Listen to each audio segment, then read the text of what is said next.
जय हिंद, कैसे हैं आप लोग? बढ़िया होंगे। इस वीडियो में हम लोग बात करने वाले हैं जीके के बारे में, आरपीएफ सब इंस्पेक्टर और आरपीएफ कांस्टेबल के बारे में कि हमें भैया आरपीएफ सब इंस्पेक्टर और आरपीएफ कांस्टेबल में जीके में कैसे हमें 40 के आसपास अपना स्कोर करना है ताकि हम बढ़िया स्कोर कर पाएँ और फिर हमारा अच्छे तरीके से सिलेक्शन हो पाए।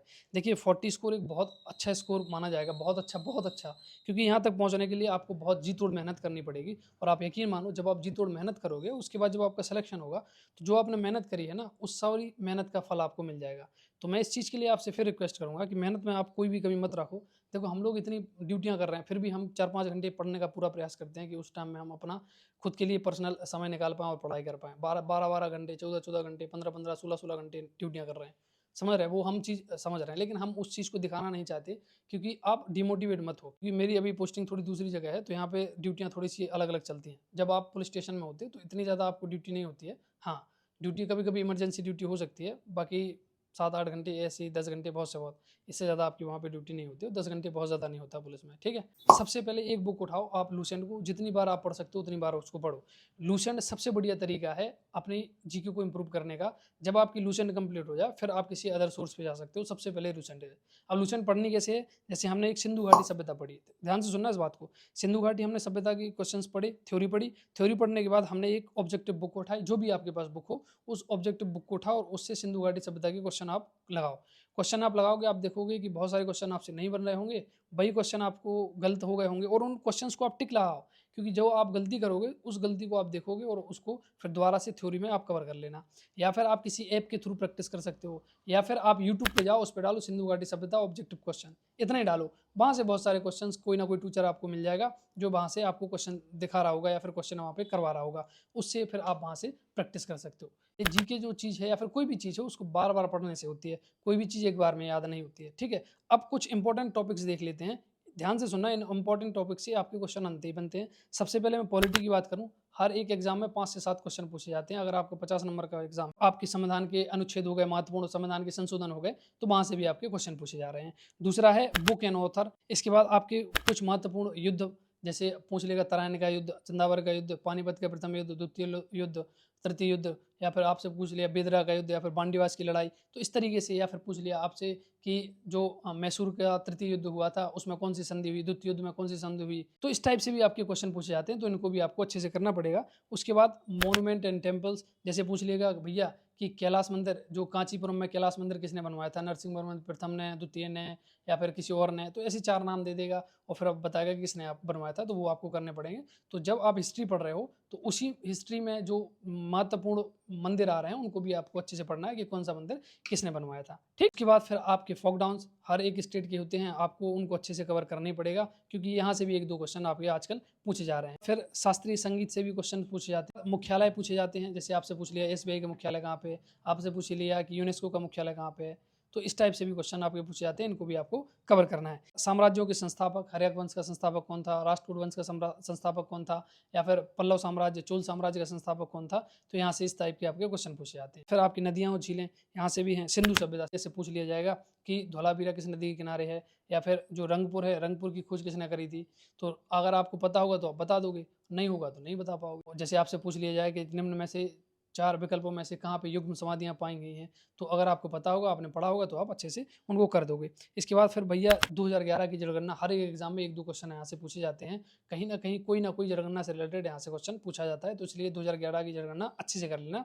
और एक और जो है वो है अपनी पंचवर्षीय योजनाएं, यहाँ से भी एक दो क्वेश्चन कोई ना कोई क्वेश्चन पूछे जाता है। जैसे आपसे पूछ लेंगे काम के बदले अनाज, ये किस पंचवर्षीय योजना में हुआ, तो इस तरीके से आपके क्वेश्चन पूछे जा सकते हैं, ठीक। जैसे पूछ लेगा तृतीय पंचवर्षीय योजना, चतुर्थ पंचवर्षीय योजना किस मॉडल पे आधारित है, प्रथम पंचवर्षीय योजना किस मॉडल पे आधारित है, तो इस टाइप के क्वेश्चन पूछ लेंगे, तो आपको पंचवर्षीय योजना भी अच्छे से करनी है।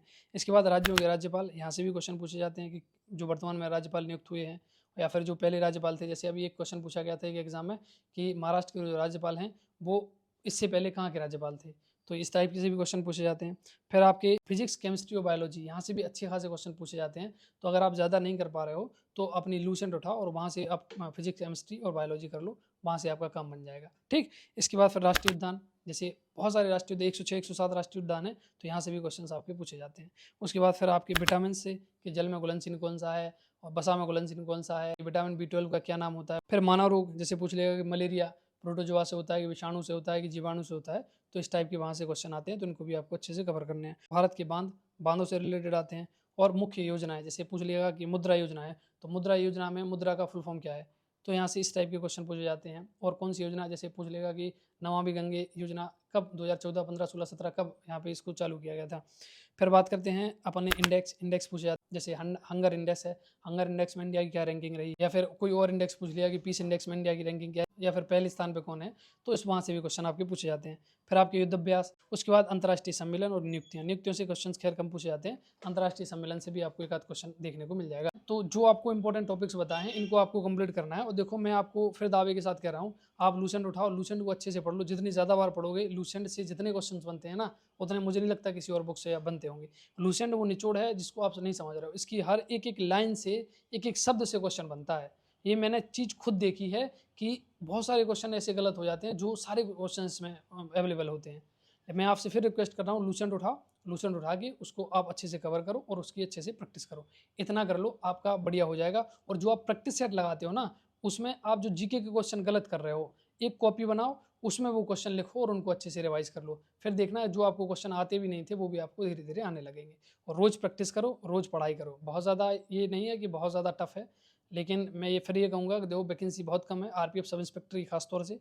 आरपीएफ सब इंस्पेक्टर में आपको 100, 105 स्कोर करना पड़ेगा। रॉय स्कोर की बात बता रहा हूँ भाई। अगर कांस्टेबल की बात करें तो 90, 95 इतना स्कोर करना पड़ेगा सिलेक्शन के लिए, ठीक। और लड़कियां थोड़ा सा कम समझ लो, 80, 85 के आसपास समझ लो कि इतना स्कोर आपको करना पड़ेगा, क्योंकि यहाँ पे फिजिकल बहुत टफ होता है, हर कोई इंसान फिजिकल नहीं मार पाता है। इतना याद रखना आप लोग। मैं आशा करता हूँ कि जो जानकारी आपको इस वीडियो में मिली है उस पर आप लोग अमल करोगे, अच्छे से पढ़ाई करोगे, और जो टॉपिक्स आप लोगों के लिए बताएं उन टॉपिक्स पे आप अच्छे से काम करोगे। देखो तैयारी काफ़ी लंबे समय से चल रही होगी आप लोगों की, और लंबे समय से जब तैयारी कर रहे होगे तो फिर डिमोटिवेशन भी आता है, फ्रस्ट्रेशन भी होती है। तो इन सब चीज़ों के लिए सबसे अच्छी चीज़ है अच्छे लोगों का साथ बना के रखो, पॉजिटिव लोगों से मिलो, पॉजिटिव लोगों से बात करो, पॉजिटिव लोगों को देखो। क्योंकि ये दुनिया है ना, ये बेवकूफ़ों से, ऐसे लोगों से भरी है जो अगर आप एक कदम आगे बढ़ाए तो वो आपको 10 कदम पीछे खींचने को तैयार है। याद रखना मेरी ऐसी बात को। आपके बिल्कुल जो घनिष्ठ मित्र होते हैं ना, वो भी हमेशा एक चीज फराक में रहते हैं कि कैसे वो आपके दिमाग के अंदर फालतू की चीज़ें डाल पाएँ। याद रखना इस बात को। बहुत सारे मैंने अच्छे अच्छे दोस्तों को भी देखा है, कईयों के बहुत घनिष्ठ मित्र रहते हैं, जब बाद में जब उनके अंदर ईर्ष्या बैठती है ना, तो वो ऐसे ऐसे काम करवा देते हैं कि आप सोच नहीं सकते हो। तो सिंपल सी चीज़ है, बहुत ज़्यादा किसी से आपको जुड़ाव नहीं रखना है। उस इंसान से जुड़ाव रखो जहाँ से आपको पॉजिटिविटी आती है, जहाँ से आपको ये लगता है कि नहीं, हमारी जो चीज़ें हैं, हम में कमियां हैं, यहाँ से हमारी चीज़ें वो कम हो रही हैं, तो आप उस इंसान से जुड़ो। तो मैं बढ़िया बढ़िया वीडियोस के थ्रू आप लोगों को मोटिवेट करने का प्रयास करूंगा कि अच्छी स्ट्रेटजी बताऊं और आपको मोटिवेट रखूं। आप मुझे मोटिवेट कर सकते हैं अपने अच्छे अच्छे कमेंट से और इन वीडियोस को शेयर करके। इनसे हमें मोटिवेशन मिलेगा। तब आप वीडियोस को शेयर करोगे, ज़्यादा लोग देखेंगे, वो ज़्यादा लोग लाभान्वित होंगे उनसे, तो वो चीज़ मुझे मोटिवेट करेगी। और मेरी वीडियोस हैं, स्ट्रेटजी वीडियोस हैं, आपको मोटिवेशन के लिए हैं, तो वो आपको मोटिवेट करेंगे। तो जब एक दूसरे का साथ बना के चढ़ेंगे तभी हम लोग बेहतर कर पाएंगे। और बहुत जल्द मैं आरपीएफ की तैयारी अपने टेलीग्राम चैनल पे भी कराने वाला हूँ। तो टेलीग्राम चैनल का लिंक मैंने डिस्क्रिप्शन में दे रखा है, आप लोग वहाँ से जाके टेलीग्राम चैनल को ज्वाइन कर सकते हैं। वहाँ पे कुछ ज़्यादा कन्फ्यूजन क्वेश्चंस होते हैं, चाहे वो मैथ के हों, रीजनिंग के हो, जीके के हों, वो क्वेश्चन वहाँ पे डालने का काम हम खुद करेंगे। तो आप लोग जल्दी से वहाँ से जुड़ो, और जब क्वेश्चंस आपको डालने शुरू करेंगे तो उनसे भी आप अच्छे से अपनी प्रैक्टिस कर सकते हो। ठीक है, मिलते हैं अगली वीडियो के साथ। जय हिंद।